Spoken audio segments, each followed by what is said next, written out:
Hello everyone and welcome back to another video with On Point Politics, and today I'm going to be talking about what would happen in an electoral college tie scenario. Make sure to hit the like button and to subscribe for more content just like this.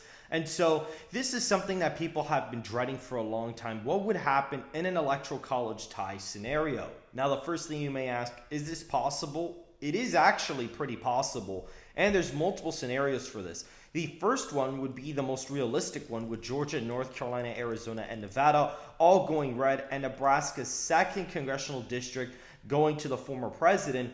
All of the states on the bottom, Donald Trump was polling very well in all of these states in the beginning of the cycle. They have enough white population and working class voters in order for Donald Trump to win all of them, and have historically been more Republican except Nevada. However, that state's trending to the right pretty quickly, and so it is possible Donald Trump could win the Sun Belt and miss out on the Rustbelt states. Meanwhile, Harris would be winning the three Rustbelt trio states and would tie in the Electoral College with the former president. The other scenario that we have, there's about three scenarios that are the most likely, with the next two being not very likely, is Wisconsin, Georgia, Arizona, and Nevada, all going to Harris, including Nebraska's second, which is possible because Nevada's voted blue the past few cycles. Wisconsin seems to be kind of trending to the left, or at least stagnating, and you may see a weird trend with like white suburban voters kind of moving to the left, which may make it vote to the left of Michigan and Pennsylvania.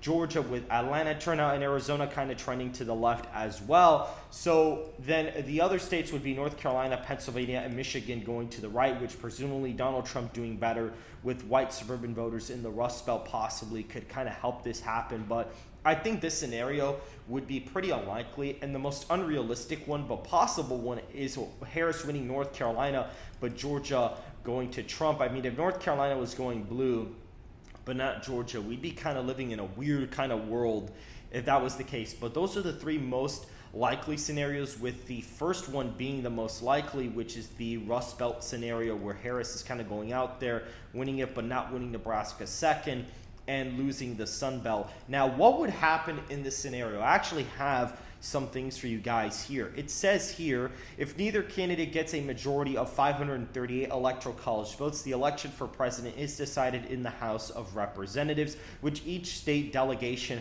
having one vote. A majority of states, 26, is needed. Senators would elect the vice president, each senator having one vote. A majority of 51 senators is needed to win.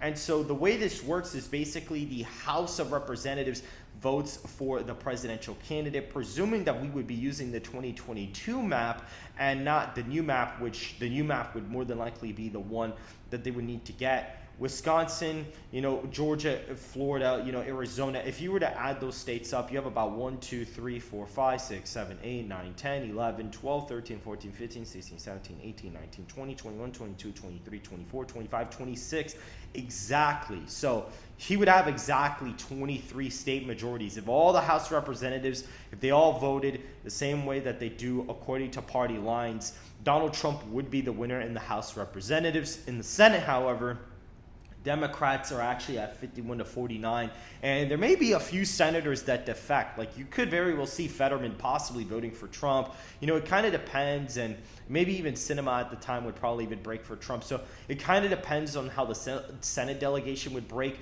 but you may see Vance or Tim Walz would possibly be elected the VP. More than likely, Tim Walz would probably win the VP slot. So if there was an electoral college tie, you would probably end up seeing a Trump-Walz administration, which would be very, very interesting to see unfold. And I think that the political turmoil would be very, very intense in the world if that ended up happening, because you would have a presidential candidate and the vice president beat on separate parties for the first time ever since basically not even the 1900s, ever since 1864, where Abraham Lincoln was a Republican and Andrew Johnson, who took over for him, is a Democrat. And so that would be the first time that would happen in a very, very long time. And there is actually an example of this historically. We could actually go to all the way back. We could go all the way back to 1820. And I know this sounds very old, but this is the one instance where we actually had the Electoral College not have a majority. You needed 131 at the time to win electoral college votes, and this was sort of the projected map in a way. And what ended up happening is this was the official map that was counted on election night. So what ended up happening was you saw Pennsylvania, a lot of these states where you had a lot more poor white population kind of come out and vote for Andrew Jackson, and he won a plurality of electoral votes and the popular vote.